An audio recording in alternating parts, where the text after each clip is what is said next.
কয়েকদিন ধরে এত গরম পড়েছে যে কারোরই কিছু খেতে ভালো লাগছে না। তো আজকে একটু বৃষ্টি পড়েছে, ওয়েদারটা একটু ঠান্ডা হয়েছে, যার জন্য মাকে বলে আমি একটু ফ্রাইড রাইস আর চিলি চিকেন করতে। তো এপাশে হচ্ছে দেখো ফ্রাইড রাইসটা হয়ে গেছে, আর এপাশে চিকেন পকোড়া করে নিয়েছি চিলি চিকেনের জন্য, আর এপাশে গ্রেভি করে চিকেন পকোড়াগুলোও দিয়ে দিয়েছে। তারপর সন্ধ্যেবেলা মা স্টুডেন্টের পড়া হয়ে যাওয়ার পর তাদের আবদার আমার কাছে মেহেন্দি পড়বে। কোনো অকেশন ছিল না, এমনি সকলে তাদের মেহেন্দি পড়া। তারপরে আমি একটা ব্লাউজ কমপ্লিট করতে বসে গেছি।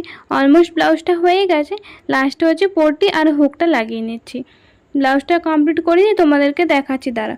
এই দেখো ব্লাউজটা কিন্তু এবং পুরোপুরি রেডি। সামনের দিকে দেখো প্রিন্সেস কাটের শেপ দিয়েছি আমি, আর হচ্ছে সামনের দিকেও ভি শেপ, আর হচ্ছে পিছন দিকেও ভি শেপ দিচ্ছি। এখন কিন্তু এই ভি নেক হচ্ছে খুব ট্রেন্ডিংয়ে চলছে। তো পিছন দিকে যে ভি শেপটা দিচ্ছি না, ওটা যখন পিঠে পরা হয় ব্লাউজটা, তখন কিন্তু খুব সুন্দর দেখায়, খুব বড় হয়ে যায় শেপটা, আর হচ্ছে ব্লাউজটা খুব খোলে জিনিসটা। তো তোমাদের আজকের ব্লাউজটা কেমন হয়েছে অবশ্যই কিন্তু কমেন্ট করে আমাকে জানিও। আজকের মতো বাই বাই।